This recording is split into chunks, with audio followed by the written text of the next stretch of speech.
Bienvenue à ce journal magazine. Mesdames et messieurs de partout où vous nous suivez, bonsoir. Ce journal a deux dossiers. Le premier lié aux conditions de travail des infirmiers et le deuxième dossier a trait au fonctionnement du sanatorium de Makala, ex-sanatorium. Bienvenue dans ce journal. Le temps pour nous de vous donner l'actualité.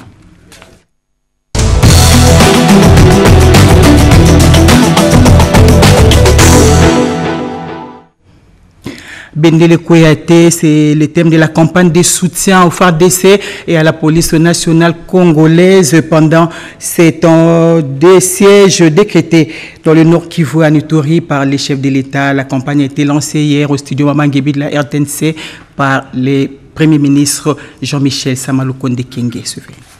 Organisé à l'initiative du ministre des Médias Patrick Mouyaya et lancé par le Premier ministre Jean-Michel Samalukonde Kenge, la campagne de soutien aux forces armées de la République démocratique du Congo et à la police nationale congolaise durant cette période d'état de siège décrété par les chefs de l'État dans les provinces du Nord Kivu et de l'Ituri vise à sensibiliser la population congolaise sur le soutien de ces hommes en uniforme qui sont présentement au front et sur qui repose l'espoir de tous les Congolais pour ramener la paix et la sécurité dans l'Est de la République démocratique du Congo en proie à la guerre imposée par les forces négatives. Le chef de l'exécutif national, qui avait à ses côtés quelques membres du gouvernement, a donné l'essence de la dite campagne. Saluer la décision du chef de l'État pour cet état de siège afin d'avoir la paix et la sécurité dans cette partie de la République démocratique du Congo. Moi, je voudrais remercier les populations qui ont accueilli les gouverneurs et vice-gouverneurs, militaires et policiers, et qui sont déjà à l'œuvre depuis quelques jours. Le gouvernement de la République est là, non seulement pour appuyer cette décision, mais surtout pour lancer cette campagne qui va demander à chacun d'entre nous de participer à cette action. Car oui, la contribution, elle n'est pas seulement matérielle, elle est spirituelle, elle est aussi de soutien. Aujourd'hui, nous disons Bendele Kouyaté. Nous ne voulons pas voir notre drapeau au sol. Nous voulons le voir flotter toujours plus haut, et ceci sur toute l'étendue de la République démocratique du Congo. Le Premier ministre a en outre déclaré que le gouvernement de l'Union sacrée de la nation ne ménagera aucun effort pour soutenir les FARDC et la police nationale congolaise et appelle toutes les couches de la population à emboîter les pas. Cette soirée animée par Zachary Bababouassoué au studio Mamangebi de la radio-télévision nationale congolaise a connu la participation des autorités tant militaires que de la police et a été agrémentée par les pasteurs Moïse Mbié de l'église Cité Bethel.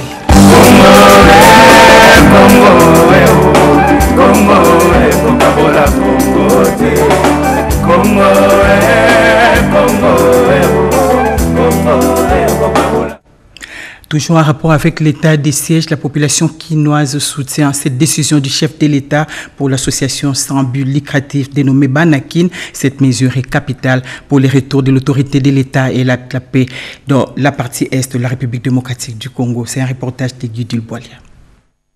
Les forces armées de la République démocratique du Congo ont besoin du soutien de tout le Congolais et Congolaises de tous bords. La population quinoise réunie au sein du regroupement Banakin a accueilli avec satisfaction la mesure de l'instauration de l'état de siège de deux provinces de la République démocratique du Congo par le chef de l'État. Au cours d'une séance de travail au siège de l'Erasbel, ils s'en sont félicités.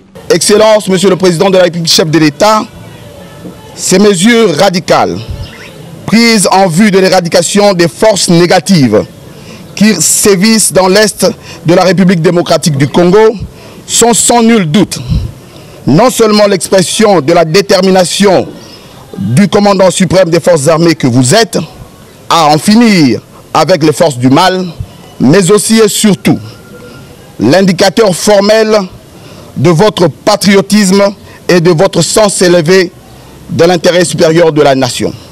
Banakin Erasbel, à travers elle, les Quinoises et Quinois, unis comme un seul homme, soutient votre démarche salutaire et apporte son soutien indéfectible et sans équivoque à nos vaillants hommes des troupes sur le théâtre des opérations.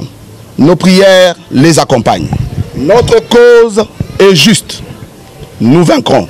Les Quinoises et Quinoises n'aménageront aucun effort pour soutenir moralement les troupes. Les Banakines envisagent ainsi plusieurs actions, des cultes et sensibilisation de la population. La loi sur la lutte contre les violences sexuelles à débattre à l'Assemblée nationale, voilà ce qui a amené la représentante au pays du Fonds des Nations Unies pour la population auprès du président de la Chambre basse du Parlement, Christophe Mbosoko Diapwanga, qui l'a reçu en audience. Sylvie Moembo pour le reportage. Planification du recensement de la population en République démocratique du Congo, un programme de sensibilisation de la jeune fille s'avère nécessaire. La représentante pays du Fonds des Nations Unies pour la population, Natalia Kanem, est venue solliciter du président de l'Assemblée nationale, Christophe Mbosoko Diapwanga, qu'un plaidoyer soit fait pour renforcer la loi sur les violences faites à la femme, soit débattue au niveau de la Chambre basse du Parlement. Et je suis très impressionné par la planification du recensement qui est en cours, parce que l'UNFPA croit que chacun compte. Nous avons en particulier discuté des questions relatives à mettre fin à la violence basée sur le genre. Chaque femme et chaque fille doit être respectée. Et je voudrais que chaque fille de la République démocratique du Congo comprenne que leur corps leur appartient. L'UNFPA travaille pour mettre fin à la violence basée sur le genre, pour s'assurer qu'aucune femme ne meurt en donnant la vie. Et ici, je voudrais adresser un salut particulier aux sages-femmes et aux infirmières du Congo. Et nous avons aussi une compréhension de ce que être capable de choisir et de planifier le nombre de ces enfants, ça fait partie de remplir les objectifs du développement de ce beau pays. Très attentif, le speaker de la Chambre basse du Parlement, Christophe Mbosoko Diapwanga, a promis à son invité de soumettre cette demande à un bureau d'études pour examiner le contour de ses plaidoyers. Plusieurs mois après l'effondrement du pont Chikapa dans la province du Kasaï, l'Office des routes s'active pour sa réhabilitation. Sont déjà réceptionnés à Kinshasa des matériels nécessaires pour la réhabilitation de ces ponts. Érudis Kitutu. C'est depuis octobre 2020 que le pont Chikapa a connu un accident. Accident survenu suite au passage d'un camion surchargé et qui a entraîné l'effondrement d'une travée du pont. Pour ne pas pénaliser la population, l'Office de route avait à son temps mis en place un bac pour permettre la traversée des personnes et de leurs biens en attendant la réparation du vieux pont et la construction du nouveau. Le samedi 15 mai, le directeur général de l'Office de route, l'ingénieur Herman Moutima Sakrini, a réceptionné à Kinshasa les éléments pour la réhabilitation du pont Chikapa. Les autorités ont donné des instructions et maintenant nous sommes là pour montrer que la phase opérationnelle a commencé. Donc les éléments des ponts, comme nous avons dit autrefois, viennent de très loin, de l'ex-province orientale, par avion. Nous les avons transportés et le premier convoi est là. Ce que vous voyez derrière moi, c'est ce premier convoi qui est arrivé. Nous allons continuer encore 2 autres convois, demain et après-demain. À partir de mardi, nous allons faire partir ces éléments sur Chikapa pour commencer les travaux. Il ne reste plus que l'acheminement de ces éléments vers Chikapa. Pour l'exploitation minière dans les entreprises de la province de Lualaba, il faut une main-d'œuvre de qualité. L'Institut national de préparation professionnelle de la place joue un rôle important dans la formation des jeunes sortis des sites miniers pour une réinsertion sociale. Constat de notre envoyé spécial Françoise Boulabouaki. Encore quelques mouvements hésitants, Jaël Kounda, 28 ans, fait pour la première fois la pratique à bord de cet engin lourd, ce qui deviendra dans quelques mois et pour la vie son métier. Donc c'est la première fois que je viens de faire la pratique sur ce que j'ai fait sur la théorie. Mais depuis que je suis à l'INPP, il y a des histoires que je connais, il y a en cours de route, il y a de panneaux que je vois que je ne voyais pas avant quand je conduisais. Mais aujourd'hui, je vois ça grâce à l'INPP. Comme elle, d'autres apprenants conduisent des tracks, véhicules utilisés pour le transport des minerais. Ils sont tous formés par la meilleure école de formation INPP. Nawej Nabot, directeur provincial au Lualaba. Par exemple, KCC nous avait amené 600 apprenants dans plusieurs filières telles que mécanique automobile, mécanique générale, même la coupe et couture, il y avait de l'esthétique. Le marché de l'emploi ici est à la recherche de la main-d'œuvre de qualité que les entreprises se bousculent pour vite embaucher les produits INPP avec meilleure rémunération. Avant que nous terminions même la pratique, il y a les entreprises qui viennent directement solliciter, soit les apprenants sont allés eux-mêmes passer les tests et on les prenne sans difficulté. Le partenariat avec le gouvernement provincial, on a recruté 2 ou 3 de nos dames qui sont parties à la frontière à Dilolo, qui sont aujourd'hui en train de travailler dans les routes avec les engins miniers. Sur ce site de démonstration de 2 hectares, la RDC et la Chine ont un rêve gigantesque. C'est le site où sera érigé le plus beau bâtiment de l'Afrique centrale, le bâtiment de l'INPP, comme capacité d'accueil et de 8000 apprenants ou stagiaires. Voilà, avec comme hébergement, un local d'hébergement de 2000 stagiaires. Il y a de quoi saluer la vision de Maurice Chikuyakayembe, directeur général de cet institut de formation professionnelle, au regard de ses résultats. L'INPP forme aussi dans bien des domaines, dont l'informatique.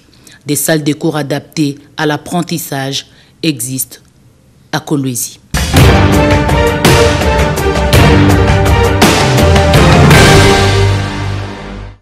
Plusieurs activités ont marqué la semaine du chef de l'État Félix-Antoine Tshisekedi Tshilombo, sa visite d'itinérance à Lubumbashi et l'inauguration de la Banque centrale du Congo à Lualaba ont aussi fait partie de la semaine du président. Une synthèse de Pierre Kibambe Somouessa.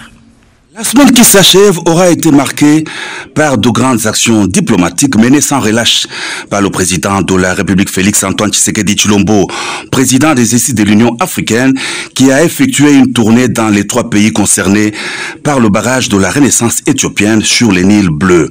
Le chef de l'État a aussi répondu aux invitations de ses homologues de la Zambie et de l'Ouganda. Premier pays visité, le Soudan. Le président de la République Félix-Antoine Tshisekedi Tshilombo a été salué à son arrivée à l'aéroport de Khartoum par les autorités de transition avec en tête le président du Conseil des transitions soudanaises Abdel Fattah Abdelrahman. Assurant la facilitation entre le Soudan, l'Égypte et l'Éthiopie autour du barrage de la Renaissance qu'est construit à Addis Abeba, le chef de l'État a eu une série de réunions à Khartoum d'abord avec les hauts responsables du gouvernement concernés par la question. Il s'est ensuite entretenu avec le président du Conseil des transitions, le général Abdel Fattah. Aucune déclaration n'a été faite à l'issue de ces différentes rencontres qui se sont déroulées dans la sérénité, laissant entrevoir la volonté de trouver une solution concertée, prenant en compte les intérêts de toutes les parties concernant le barrage de la Renaissance africaine, faisant l'objet de quelques controverses entre l'Égypte, le Soudan et l'Éthiopie. Après Khartoum, cap sur le Caire en Égypte, le président Abdel Fattah al-Sisi a fait le déplacement de l'aéroport du Caire pour accueillir son homologue de la RDC Félix-Antoine Tshisekedi Tshilombo. Le chef de l'État égyptien a exprimé son admiration face au leadership du président de l'Union africaine impliqué dans une démarche conciliante de toutes les parties. L'entretien de 2 chefs d'État au palais présidentiel a été ensuite élargi au ministre des Affaires étrangères et à leurs collègues des départements sectoriels concernés par la gestion des eaux et de l'environnement. Troisième et dernière étape de la tournée, Addis Abeba. Un séjour pas de tout repos dans la capitale éthiopienne. Arrivé après minuit, le président de l'Union africaine s'est mis au travail dans l'avant-midi de mardi 11 mai 2021. Il a eu des entretiens avec le premier ministre éthiopien Abiy Ahmed, qu'entourait quelques membres de son gouvernement.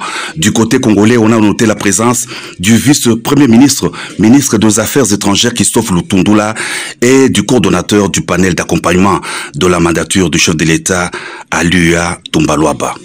Le président de la République Félix-Antoine Tshisekedi Tshilombo a été ensuite accueilli chaleureusement par la présidente de la République fédérale démocratique d'Éthiopie, Sahle-Work Zewde. Le renforcement de relations bilatérales d'amitié et de coopération entre Addis Abeba et Kinshasa, ainsi que la question du barrage de la Renaissance éthiopienne n'ont pas manqué au menu de leurs échanges. Le chef de l'État, président des exercices de l'Union africaine, assure demain de mettre la poursuite des négociations entre les 3 pays du bassin du Nil, négociations entamées au niveau de l'organisation panafricaine dans le respect de la souveraineté de tous les États. Répondant à l'invitation de son homologue Yoweri Museveni, le chef de l'État a séjourné à Kampala en sa double qualité de président de la RDC et de président des exercices de l'Union africaine. Félix Antoine Tshisekedi Tshilombo a assisté à la cérémonie de prestation de serment du président de la République de l'Ouganda. Une dizaine de chefs d'État africains ont rehaussé de leur présence cette cérémonie.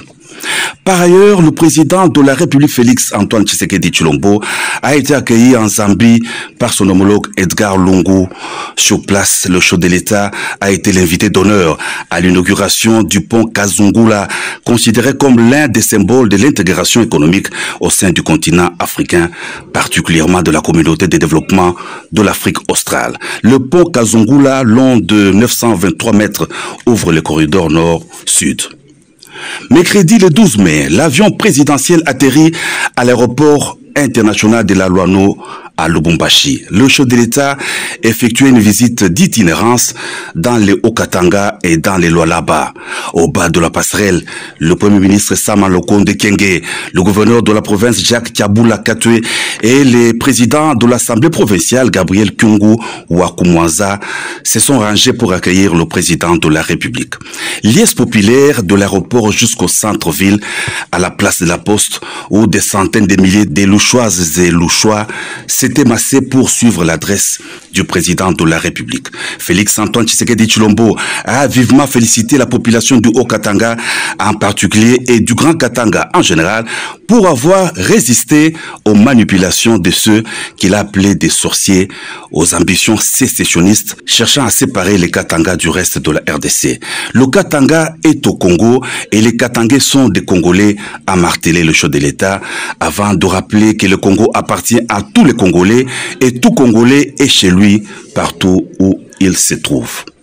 Grande effervescence également à Kolwezi, où le président de la République est arrivé le jeudi 13 mai 2021. Au cours d'un meeting populaire au carrefour Mwangeji, le chef de l'État a notamment annoncé la révision des contrats miniers. Paradoxe, l'un des plus grands sites miniers de la RDC Kolwezi a une population pauvre. Il n'est pas normal que ceux avec qui le pays a signé des contrats d'exploitation s'enrichissent pendant que les populations demeurent pauvres, a déploré le président de la République. Avant de regagner Kinshasa, le chef de l'État a inauguré à Kolwezi le nouveau siège provincial de la Banque centrale du Congo. Après l'instauration de l'état de siège dans les provinces du Nord Kivu et de l'Ituri, les gouverneurs et vice-gouverneurs militaires et policiers ont pris leurs fonctions à Kinshasa. Une clôture de Ramadan s'est soldée par des actes de vandalisme qui ont causé des blessés et des dégâts matériels importants. La semaine en 5, une sélection de Nadine Futuka. De s'achever a été marqué par plusieurs activités du chef du gouvernement Jean-Michel Sama Lukonde Kyenge. Les conflits institutionnels qui n'en finissent pas dans les Sankourou entre l'exécutif provincial et l'Assemblée provinciale. Le sujet était au centre des échanges entre le Premier ministre et les élus de cette province. Dans un autre décor, le chef de l'exécutif national a également reçu le ministre de la Défense pour parler de l'état de siège dans les Nord Kivu et l'Ituri. Ils étaient très attendus, le gouverneur militaire du Nord Kivu et celui de l'Ituri. Il s'agit des lieutenants généraux Constant Dinga qui remplace Karlin Zanzuka Sivita au Nord Kivu et Johnny Luboya Kachama qui remplace Jean Bamanissa Saidi à l'Ituri. La baisse de fret aérien, baisse du coût de billets d'avion au niveau local. Le ministre de l'économie nationale, Jean-Marie Kalumba, y tient et il a fait savoir aux responsables des compagnies aériennes qui exploitent localement. Le numéro 1 de l'économie était également avec les patronats congolais réunis au sein de la FEC. Aux mines, l'heure est à l'éradication du travail des enfants dans le mine artisanal en RDC. À cet effet, l'atelier des présentations et des validations du recueil des bonnes pratiques et des rapports de mécanismes de coordination sur la lutte contre le travail des enfants dans le mine artisanal. Les participants ont décidé que tous les partenaires doivent collaborer d'une façon efficace pour atteindre les résultats zéro enfant dans le mine d'ici à l'horizon 2025. Entre-temps, la ministre de Mines, Antoinette Somba Kalambay, accompagnée de son vice-ministre Godard Motemo Nadjiboloum, ont eu un entretien avec l'ambassadeur de la République zimbabwéenne sur le renforcement de la coopération bilatérale dans le domaine de mines. À l'enseignement primaire, secondaire et technique, le ministre Tony Mwaba Kazadi a rencontré l'archevêque métropolitain de Kinshasa, Fridolin Cardinal Ambongo, pour l'appui de l'Église à la gratuité de l'enseignement primaire en RDC. La troisième vague de Kuluna est partie pour le service national à Kanyama Kassese. Pendant ce temps, les épouses militaires ont organisé une prière pour les forces armées au front. De l'autre côté, les artistes chrétiens se mobilisent pour la promotion du gospel congolais. Ils ont présenté un opus aux professionnels de médias. Le mois de Ramadan s'est terminé dans un bain de sang suite aux affrontements entre deux fractions rivales de l'islam à Kinshasa. Un échantillon représentatif des fonctionnaires de l'État a présenté au ministre de la fonction publique, Jean-Pierre Liao, les desiderata de ces secteurs. Au commerce extérieur, le ministre Jean-Lucien Boussa a clôturé les séminaires de formation sur le mécanisme AGOA. Les opérateurs économiques qui ont bénéficié de cette formation importeront le produit local pour les États-Unis.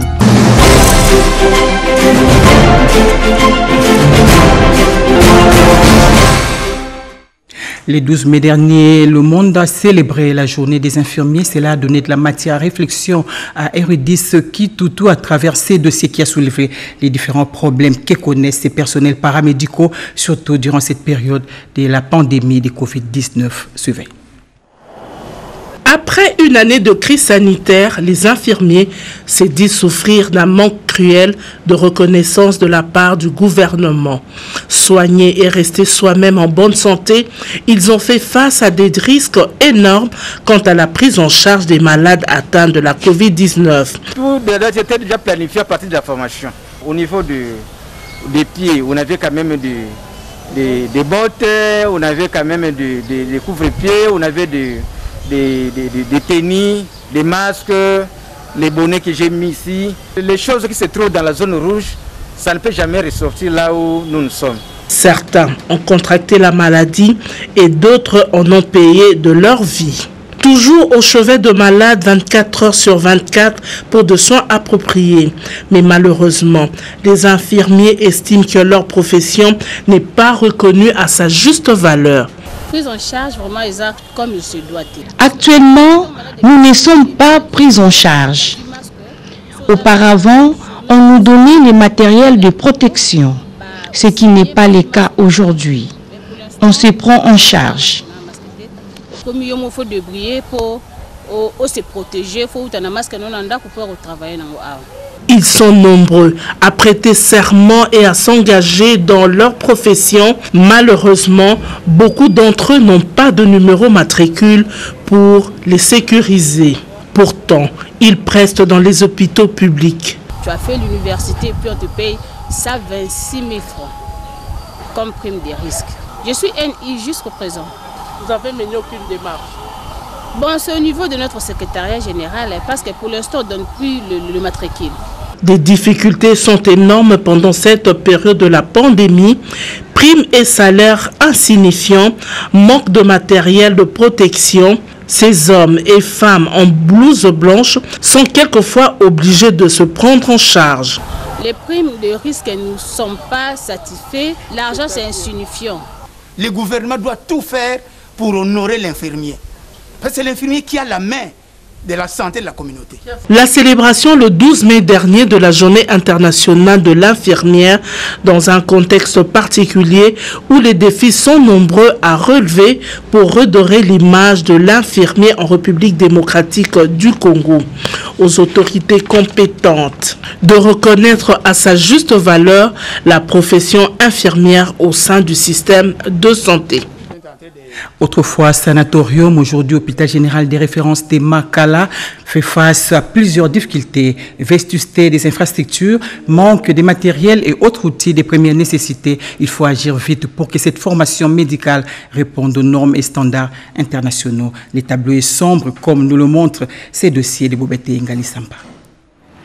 Situé dans la commune de Selembao, l'hôpital de référence de Makala ex-sanatorium a une capacité d'accueil de 500 lits. À ce jour, seuls plus ou moins 200 lits sont opérationnels. Pratiquement, et nous sommes dans les 175, presque 200 lits. À l'époque, l'hôpital accueillait les malades de l'Afrique centrale. Maintenant, là, nous sommes limités aux malades Kino. Maintenant, on reçoit tous les malades qui viennent à l'hôpital chez nous ici.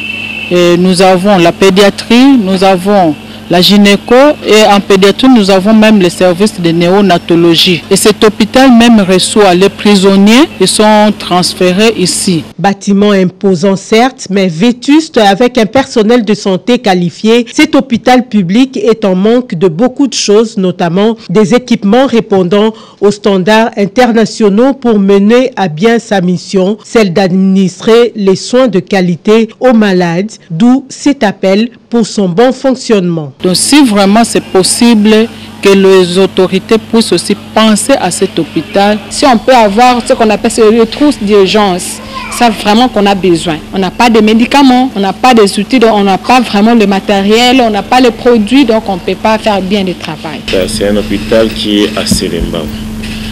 On peut faire un transfert vers un autre hôpital, mais l'hôpital qui reçoit autant de malades manque un moyen de transport pour les malades. Ça, c'est un problème. Donc, si déjà on peut doter de cet hôpital 1, 2, 3, même 5 ambulances, ça peut résoudre les problèmes de transport des malades. Et certaines situations nous arrivent, par exemple, coupure d'électricité. Si on peut donner des groupes électrogènes assez efficaces pour alimenter cet hôpital. Nous avons des enfants qui sont actuellement, nous approchons, nous avons même la pédiatrie, il y a des services de néonatologie, des prématurés qui sont dans des couveuses. Coupure d'électricité d'office pour ces enfants-là, c'est un problème sérieux. Donc, les hôpitaux doivent être réhabilités.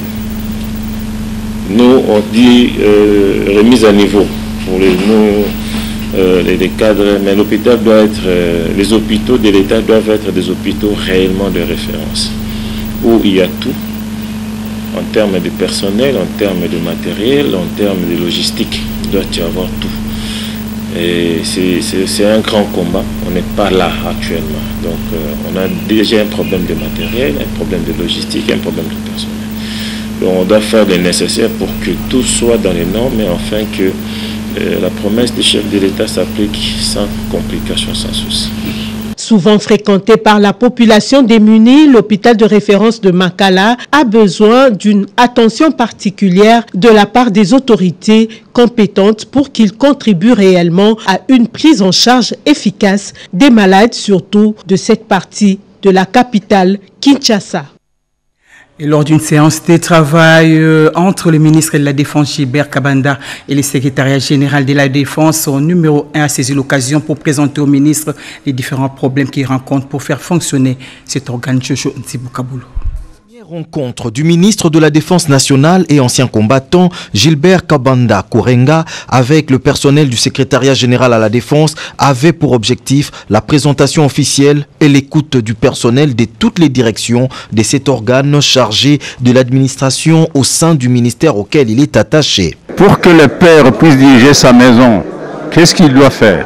Il doit montrer à ses enfants qu'il les aime. Il doit se montrer exemplaire vis-à-vis de ses enfants. L'amour, c'est le premier commandement que Dieu nous a donné. Eh bien, l'amour se manifeste dans la vie quotidienne par un comportement éthique et moral.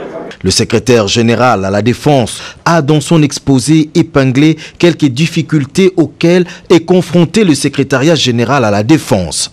Le secrétariat général, c'est la béquille sur laquelle le ministre de la Défense doit se poser pour bien fonctionner. Il a dit, pour résoudre tous ces problèmes, il faut d'abord résoudre les problèmes de l'éthique de l'homme. Et c'est à cela qu'il va d'abord s'attaquer.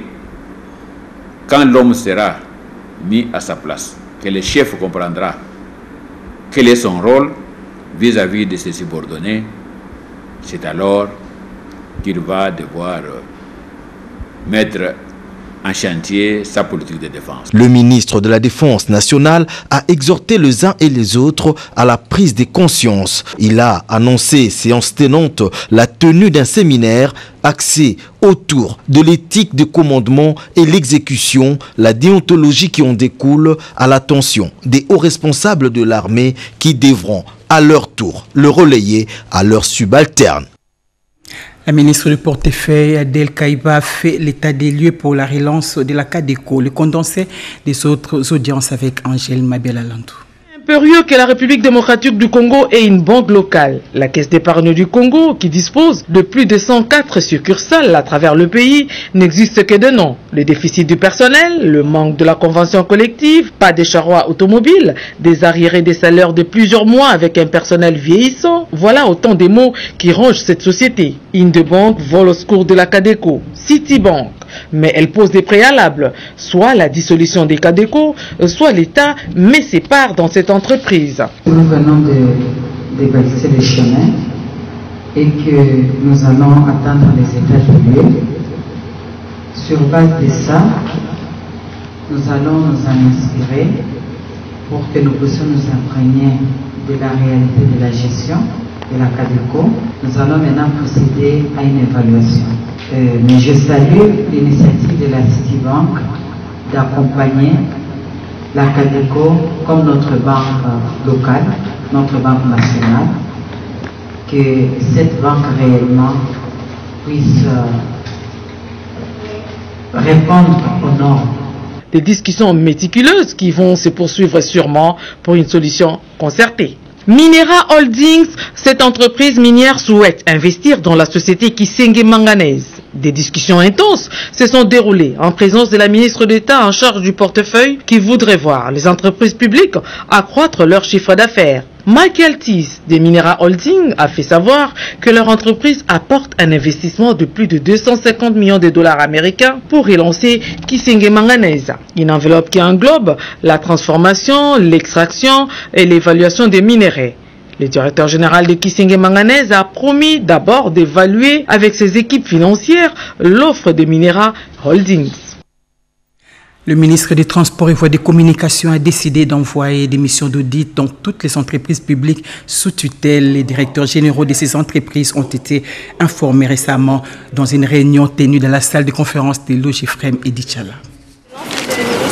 Il a plu ce matin à Kinshasa et ça n'a pas empêché les directeurs généraux des entreprises sous tutelle, du ministre des Transports, Voies de Communication et des Enclavements, de se retrouver sur invitation du ministre dans la salle de réunion de l'Office de gestion du fret multimodal pour une communication les concernant. Hôte de la rencontre, le directeur général de l'OGFREM a prononcé un mot de bienvenue en présence du vice-ministre des Transports, du président du Conseil supérieur du portefeuille, le ministre des Transports, Voies de Communication et des Enclavements, Chérubin Okende, est bref mais expressif. J'ai tenu à vous rencontrer ce jour pour vous annoncer la mesure que j'ai prise. Il s'agit ici de lancer une mission d'audit de gestion dans tous les démembrements du ministère de Transport, Voies de Communication et Désenclavement.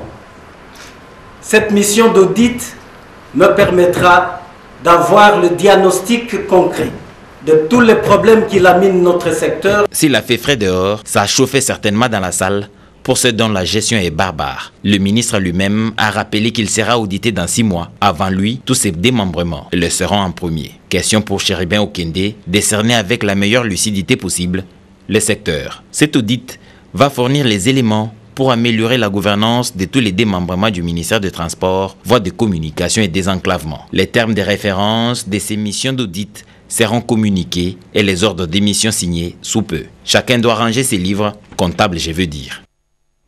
Est-il possible d'éradiquer la tuberculose chez l'enfant? Le programme national de lutte contre la tuberculose, les clubs des amis d'Amiens et les confessions religieuses ont tenté de répondre à la question et ont étudié les voies et moyens de rendre l'accès facile et gratuit aux soins. Diane Balaka, héros-dépendant, signe ce reportage. L'implantation des banques commerciales sur le territoire congolais est actuellement un objet de recherche scientifique de plus haut niveau. Cette étude amorcée par Bob David Nzoyi Mbengene démontre qu'entre 2008 et 2017, le pays a connu une croissance d'activité. Un fait important, c'est que les banques locales sont plus performantes malgré l'implantation de plusieurs banques panafricaines en République démocratique du Congo. Le chercheur congolais préconise l'amélioration de la qualité de l'information financière. C'était important en fait en ce moment-ci de faire une étude ce qui porte sur le secteur bancaire en essayant de ressortir en fait le facteur déterminant de la performance de nos banques. Grâce à l'encadrement même, je vous dirais, du jury qui déjà au niveau de la défense privée m'avait fait des observations pertinentes qui m'ont vraiment permis d'améliorer la qualité de mon... Je dirais aux étudiants, comme je l'ai toujours dit, je crois que nous devons aimer les recherches, nous ne devons pas croiser les bras. Comme vous allez le constater, donc j'ai d'autres occupations professionnelles, mais je m'intéresse toujours aux recherches parce que je me dis que c'est le seul élément que nous pouvons offrir en fait au public, que nous pouvons offrir à notre nation et offrir à la jeunesse. Donc je demanderai à la jeunesse de s'attacher en fait à la recherche, de s'attacher aux études et comme je l'avais souligné, surtout de s'attacher toujours à Dieu. L'université protestante au Congo a décerné des insignes distinctifs aux nouveaux docteurs. Cette étude doctorale s'inscrit dans l'actualité. Vous avez corrigé avec moi qu'il s'agissait là de la soutenance des thèses à l'Université protestante du Congo. Est-il possible d'éradiquer la tuberculose chez l'enfant? Le programme national de lutte contre la tuberculose des clubs des amis d'Amiens et les confessions religieuses ont tenté de répondre à la question. C'est un reportage de Diane Balaka, héros-dépendant. C'est une réunion dénommée consultation multipartite en faveur de la tuberculose pédiatrique de Kinshasa. Elle a connu la participation active de plusieurs partenaires d'appui et de terrain. Le centre CEPAS à Gombe a abrité cette matinée riche en communication de ce vendredi 14 mai 2021, organisée sur initiative du Club des Amis d'Amiens, CAD, une ASBEL très engagée dans la lutte contre la tuberculose. Cette communication s'est apaisantie sur différents aspects tels que la situation de la tuberculose pédiatrique en RDC avec le docteur Judier du PNLT. Les constats documentés par les clubs des amis d'Amiens dans le cadre de la mise en œuvre des activités communautaires, questions abordées par Patrick Mata. Voilà cette consultation que nous avons initiée sur la tuberculose pédiatrique pour essayer de voir quels sont les obstacles que nous avons documentés, qu'on les a présentés pour qu'ils puissent les réduire, sinon les supprimer, afin de permettre un accès facile à la prévention, au diagnostic et au traitement ainsi qu'au soutien anti-tuberculose aux enfants de 0 à 14 ans et même ceux qui ont besoin de traitement préventif de la tuberculose, donc de 0 à 5 ans. L'armée du salut s'engage davantage à soutenir ces initiatives très louables, à accompagner non seulement le programme, mais aussi la société civile qui s'est engagée à œuvrer pour la bonne santé, mais plus encore la survie de nos enfants qui sont atteints de la tuberculose. Les CC jouent comme un rôle important. La suite, on va aller faire un plaidoyer au niveau des autorités, voir ce qu'on peut faire pour contribuer activement à éliminer la tuberculose pédiatrique dans la population congolaise. Il faut noter que l'objectif poursuivi dans cette réunion est de faciliter l'accès aux soins de santé gratuits contre la tuberculose chez les enfants. Et pour s'assurer de la qualité des boissons produites par la Bralima, une visite d'inspection de l'Office congolais de contrôle a été organisée dans les installations de cette société brassicole. Les détails avec Jacques Tubobamichi. Déterminé à travailler toujours pour la promotion des intérêts de la population, selon la vision du chef de l'État, le peuple d'abord, le directeur général de l'Office congolais des contrôles, Célestin Pierre Issa Sita Bouamousimboa, a conduit une délégation composée de Madame Isabelle Kassongo Omba, directeur général adjoint, et d'un panel de hauts cadres de l'OCC dans les installations de la Bralima. Objectif, évaluer la collaboration OCC Braliment dans les cadres du contrôle de la qualité de la production locale. Après une séance de travail avec le directeur général de la Braliment, Monsieur Victor Madiela et son équipe, le DG de l'OCC, Célestin Pierre Issassi Tabouamosimboa, a visité l'usine de production de la Braliment, la chambre froide pour la conservation des concentrés de boissons gazeuses, le 7 lignes d'embouteillage pour chaque boisson produite par la Braliment et les différentes machines ayant un rôle spécifique dans la chaîne de production. Le DG et sa délégation se sont rendus compte des efforts fournis par la Braliment pour respecter les normes de la production des boissons au niveau local. Et nous avons pu visiter toute la chaîne de production et nous pouvons vous rassurer que depuis très longtemps, l'OCC travaille en partenariat avec la Braliment et l'OCC contrôle tous les produits de Braliment. Et nous pouvons vous rassurer que la qualité est certaine, la qualité est excellente. La population peut avoir confiance et continuer à consommer les produits de Braliment sans peur et sans inquiétude.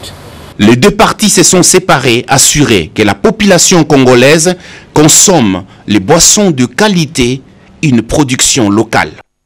Vous suivez cette visite en page magazine juste après le journal. La Société nationale d'assurance tient à asseoir sa stratégie marketing, raison pour laquelle une formation a été organisée par la SONAS et ce dans le but de doter son personnel des capacités de gestion rapide des données. Monique Mavungu. La Société nationale d'assurance est résolument engagée sur une voie dont la finalité n'est autre que d'asseoir au mieux sa stratégie de marketing et de conquête des affaires. L'annonce est du directeur général Lucien Bonnier-Mekofo et du comité de gestion de cette entreprise commerciale. Concrètement, la SONAS s'emploie à se doter d'un logiciel fiable à même d'aider son personnel à œuvrer dans le sens d'assurer une gestion rapide des données. Comme pour donner le ton, les cadres qui se sont distingués dans la production ont été encouragés, à l'instar de la responsable de l'agence de Sosimat, Madame Boulonga Tamirira Goretti, qui a reçu le prix d'excellence du directeur général. Il vous souviendra que lors de la cérémonie de signature des contrats de performance avec les directeurs des régions intervenus au mois de février de l'exercice en cours, nous avons pris l'option de sanctionner positivement les agents et cadres qui auront excellé dans la production au sein de notre entreprise. En marge de la mise à la retraite d'un grand nombre de cadres et agents dotés de qualités techniques accouplées d'une richesse dans le domaine des assurances, notre entreprise ne peut asseoir sa stratégie de marketing et de conquête des affaires qu'avec le concours du personnel encore en activité sous l'accompagnement de la direction générale. Séance tenante, le directeur général Lucien Bonnier a remis des brevets à tous les lauréats. Les récipiendaires ont remercié la direction de l'entreprise pour leur avoir permis de bénéficier de plusieurs formations qui leur permettent d'être performants sur le terrain. 4 ans après, les agents et fonctionnaires du ministère des Affaires coutumières ont reçu leur prime. Un expert du gouvernement de la République a salué, nous dirons Dépanda. Ministère des Affaires coutumières. Aujourd'hui, ce portefeuille de l'État fait partie du ministère de l'Intérieur. Pendant la gestion autonome de ce secteur, depuis 2017, comme ministère des Affaires coutumières à part entière, une administration a été mise en place. Cette jeune administration, assurée avec un esprit managérial de son secrétaire général à l'intérim, Augustin Mungimi, a fait des prouesses dans l'organisation et la gestion des conflits coutumiers pour 6095 groupements de l'ensemble du territoire national. Avec le concours de ses collaborateurs, directeurs centraux et de tous les agents, le travail abattu au secrétariat général pour asseoir cette administration publique a fait écho au niveau du gouvernement sous l'impulsion du chef de l'État, Félix Antoine Tshisekedi Tshilombo. Comme retombée, toutes les nouvelles unités ont reçu leur prime après 4 ans de calvaire. Si nous sommes ensemble, tout devient possible. On doit constituer cet esprit de corps, Michel. L'expression de joie de ces fonctionnaires de l'État aux affaires coutumières est placée dans l'actif de réalisation du secrétaire général à l'intérim Augustin Mungimi, véritable manager, confirme les bénéficiaires. Depuis la création de notre administration en 2017, l'administration n'était pas organisée et nous nous jetons de fleurs pour avoir organisé l'administration de notre secrétariat général à ce jour. Nous en sommes très fiers de notre secrétaire général car c'est un jeune très compétent et courageux. Il n'est pas bureaucrate, c'est un monsieur qui est toujours en mouvement pour le bien-être de tous. C'est un homme qui sort des entrailles des affaires coutumières, étant donné qu'il est un ancien directeur aux affaires coutumières. Compte tenu de son esprit managérial, de l'expérience qu'il a accumulée, ce qui se passe ici aujourd'hui, c'est merveilleux. Ben, considérant le fait que c'est un fils maison, nous souhaiterions qu'on le laisse travailler pendant un bon moment, parce qu'il est déjà là, il a fixé son orbite sur le mot d'ordre du chef de l'État, son Excellence Félix Antoine Tshisekedi Tshilombo. Ça veut dire le peuple d'abord. Pour le moment, nous pouvons donc attester cet adage qui dit qu'on ne change pas l'équipe qui gagne. Et découvrons ces communiqués. Les ministères de l'Emploi, Travail et Prévoyance sociale portent à la connaissance du public congolais en général et du monde du travail en particulier, qui est la journée de lundi 17 mai 2021, journée nationale de la Révolution et des forces armées de la République démocratique du Congo, est déclarée chômée et payée sur toute l'étendue du territoire national. C'est un communiqué signé Claudine Doucy-Kembe, ministre. Et cet autre communiqué, l'état-major général des forces armées de la République démocratique du Congo porte à la connaissance de l'opinion qu'il sera organisé le lundi 17 mai 2021 une cérémonie solennelle d'hommage au mémorial du soldat congolais à la place Rond-Point Forescom dans la commune de la Gombe. Les programmes de la cérémonie de cette journée dédiée au FARDC se présentent comme suit. 7h30, mise en place terminée du détachement d'honneur. 7h40, arrivée des officiers sans troupes. 7h45, arrivée des aumôniers. 7h50, arrivée du commandant 14e région militaire. 8h, arrivée du commandant de la garde républicaine. Arrivée du commandant de la première zone de défense. Arrivée du commandant corps et service. 8h10, arrivée du premier président de la haute cour militaire, arrivée de l'auditeur général des FARDC. 8h20, arrivée des chefs d'état-major force tous. 8h30, arrivée des chefs d'état-major général adjoint chargé des opérations et du renseignement. 8h40, arrivée des inspecteurs généraux des FARDC, arrivée de l'inspecteur général de la police nationale congolaise. 8h50, arrivée du secrétaire général aux anciens combattants, arrivée du secrétaire général de la défense nationale. 9h, arrivée du chef de la maison militaire. 9h20, arrivée du commissaire général de la police nationale congolaise. 9h30, arrivée du chef d'état-major général des FARDC, accueil, honneur militaire, inspection troupes, installation. 9h40, arrivée de son Excellence Madame la vice-ministre de la Défense nationale et aux anciens combattants. 10h, arrivée de son Excellence Messieurs les ministres de la Défense nationale et des anciens combattants. 10h20, arrivée de son Excellence Messieurs le Premier ministre, chef du gouvernement, représentant personnel du chef de l'État et commandant suprême. Accueil, honneur militaire, revue des troupes, installation, hymne national, dépôt des gerbes des fleurs, hymne aux morts, hymne national, fin de la cérémonie. C'est un communiqué signé Kassonga Sibaya Léon Richard, général-major. Voilà ce qui boucle ces journal magazine au nom de tous les héros dans l'ombre et de Jane Balaka qui a concouru à sa rédaction. Nous vous disons merci de nous avoir reçus chez vous. Au revoir.